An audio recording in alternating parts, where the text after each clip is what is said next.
हमें वो सोना फ्लाइट के दौरान चुराना है, 40,000 फुट की ऊंचाई पर। हम प्लेन चुराने वाले हैं? पूरा का पूरा प्लेन? अब आधा प्लेन तो चुरा नहीं सकते। ये नामुमकिन है। ऐसा पहले कभी नहीं किया गया।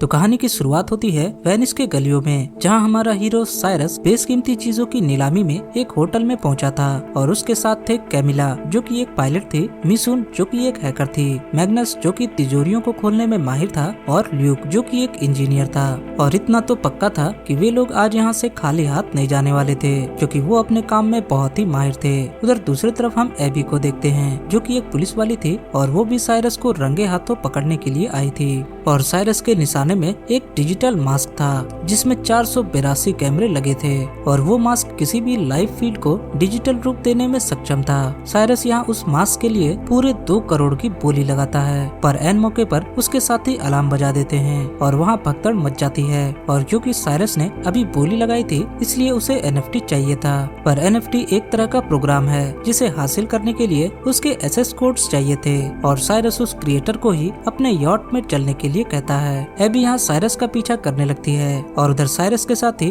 उस होटल से एक महंगी पेंटिंग को भी चुरा लेते हैं और साइरस उस क्रिएटर को लेकर एबी को चकमा देते हुए वहाँ से बच निकलता है। अगली सुबह अमेरिका में उस क्रिएटर के किडनैप होने की खबर आग की तरह फैल जाती है और उधर साइरस उस क्रिएटर को बताता है कि हमने तुम्हें किडनैप नहीं किया बल्कि तुम्हारे आर्ट को उसकी सही कीमत दी है, क्योंकि क्रिएटर के किडनैप होते ही उसकी पेंटिंग के दाम आसमान छूने लगते हैं। और इसी बात का फायदा उठाते हुए उन सारे लोगों ने एनएफटी को 8 करोड़ में बेच डाला और उन लोगों के साथ साथ उस क्रिएटर ने भी उम्मीद से ज्यादा पैसे छाप डाले।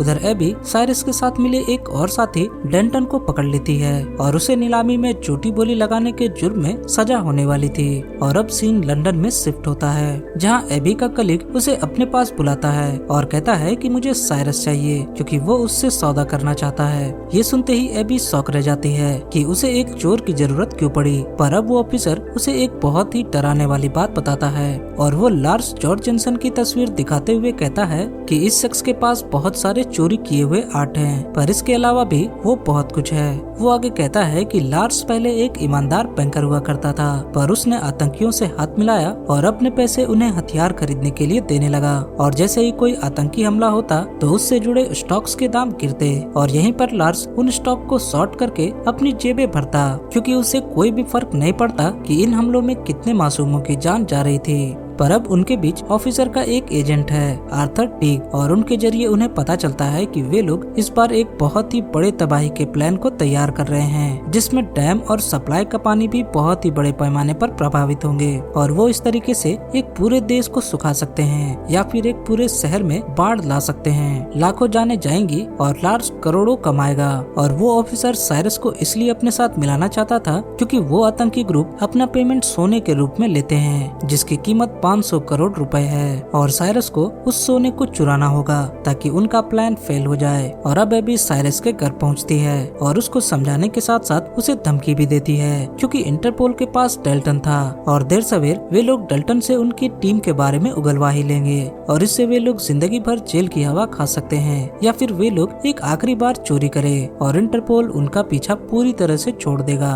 और अब वे सारे लोग आपस में ही बहस करने लगते हैं, क्योंकि वे लोग जानते थे कि लार्स बहुत ही खतरनाक इंसान है और अगर वे लोग पकड़े गए तो वो उनको बहुत ही बुरी मौत मारेगा। पर आखिरकार वे लोग इस मुश्किल काम को अंजाम देने के लिए तैयार हो जाते हैं। पर बदकिस्मती से लार्स को आर्थर के बारे में पता चल जाता है और वो आर्थर को मरवा देता है। इधर साइरस अपनी टीम के साथ उस प्लेन को हाईजैक करने का प्लान बनाता है, जिसपे लार्स अपने सोने को लोड करके उन आतंकियों तक ले जाने वाला था। पर इसके लिए उन्हें एक प्राइवेट जेट चाहिए था, क्योंकि वे लोग ऊपर आसमान में ही सारे सोने को गायब करने वाले थे और उन्हें अपनी ही टीम के एक मेंबर के पास वो जेट मिल जाता है। और अब उनके पास आती है पहली मुसीबत। लेजर बीम धरती पर तिजोरी को तोड़ने में 20 मिनट लगाती है, पर ऊपर आसमान में टर्बुलेंस के कारण ये मुमकिन नहीं था। और फिर आती है दूसरी मुसीबत। पायलट को लार्स के प्लेन के ठीक नीचे अपना प्लेन उड़ाना होगा, पर आसमान में टर्बुलेंस के कारण ये भी मुमकिन नहीं था। और अब आती है तीसरी मुसीबत। लार्स के प्लेन के सिग्नल को अपने प्लेन के सिग्नल से रिप्लेस करने के लिए उन्हें समय चाहिए,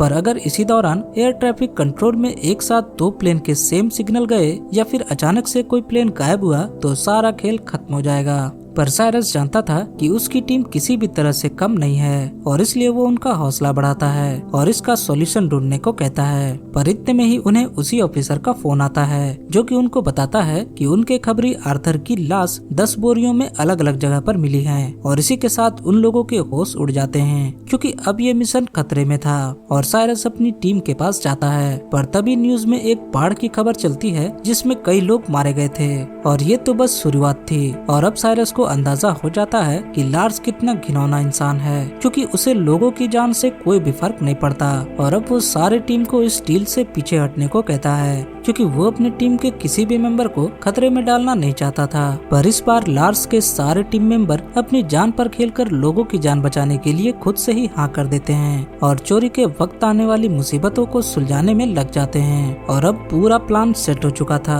और वे लोग चारों तरफ नजर रखने के लिए NFT के कैमरेज और सॉफ्टवेयर की मदद लेते हैं ताकि उन्हें प्लेन के बाहर का लाइव और क्लियर नजारा मिल सके। वे लोग एक पायलट का भी जुगाड़ कर लेते हैं जो कि सोनी को एक छोटे से एयरपोर्ट में लैंड कराने वाला था और उसके बाद वे लोग एक ड्रोन की मदद से लार्स के प्लेन के सिग्नल को पहुंचाने वाले थे। और लैंड होने के बाद उन्हें उस ऑफिसर के आदमी मिलेंगे जो कि उनका सोना उठाकर एक ट्रेन में लोड कर देंगे और अगले स्टेशन में वो सोना उस ऑफिसर तक पहुंच जाएगा। और अब आखिरकार अपनी जिंदगी की सबसे बड़ी चोरी करने वाले थे, वो भी ऊपर आसमान में। अगली सुबह वे लोग पैसेंजर बन के प्लेन के अंदर घुसते हैं और लार्स का सोना भी उस प्लेन के अंदर सेफ एरिया में घुस चुका था और वे लोग पूरी तरह से तैयार थे। पर तभी उनको एक बुरी खबर मिलती है कि उनका एक पार्टनर लूक इतने खतरे में काम नहीं करना चाहता और इसलिए वो प्लेन के अंदर नहीं चढ़ता। और क्योंकि लूक के पास प्लेन के सिग्नल को बदलने वाला बूस्टर था इसलिए साइरस को सिग्नल को बदलने के लिए प्लेन के सिग्नल बूस्टर का इस्तेमाल करना होगा।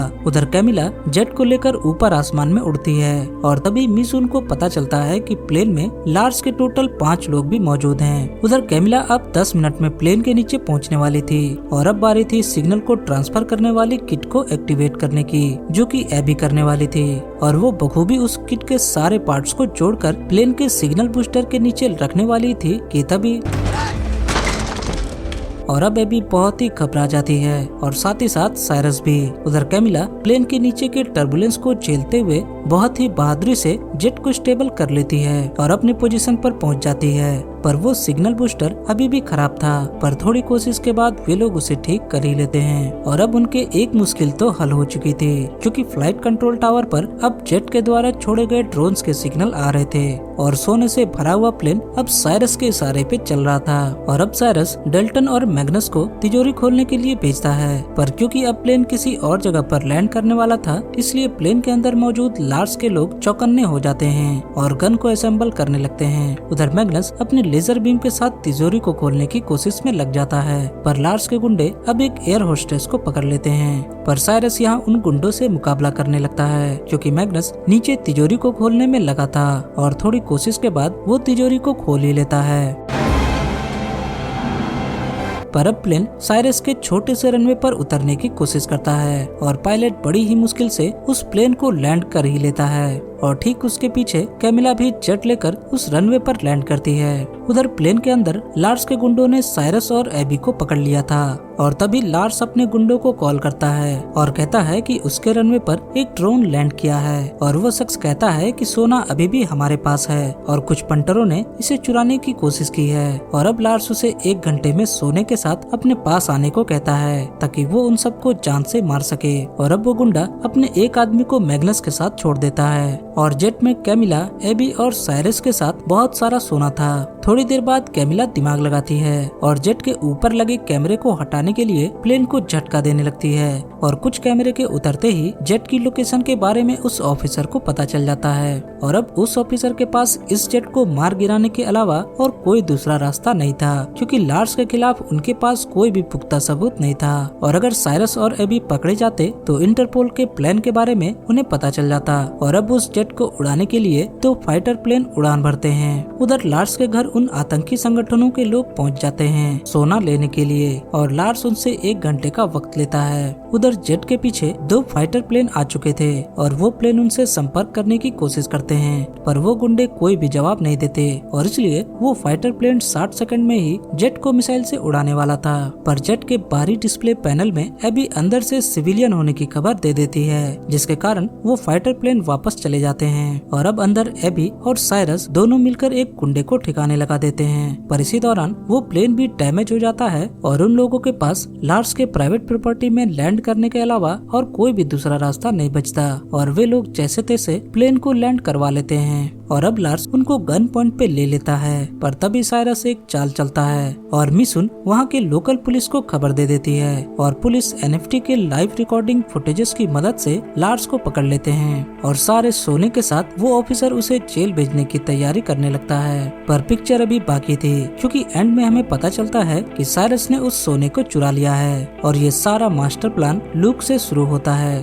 क्योंकि लूक ने कभी भी साइरस को धोखा दिया ही नहीं था और मैग्नस ने असली सोने के ईंटों के साथ साथ अपने एक नकली सोने की ईंटों वाले कार्गो को भी उसी प्लेन में लोड करवाया था और तिजोरी को खोलने के बाद मैग्नस ने असली सोने को बदल दिया उसके बनाए हुए नकली सोने से और असली सोने को प्लेन से नीचे फेंक दिया और ल्यूक ने उस सोने को सही सलामत लैंड करवाया और अपने कब्जे में ले लिया और अब वहाँ मौजूद सारे लोग करोड़ों के सोने के मालिक थे। और इसी के साथ ये मूवी यहाँ खत्म हो जाती है।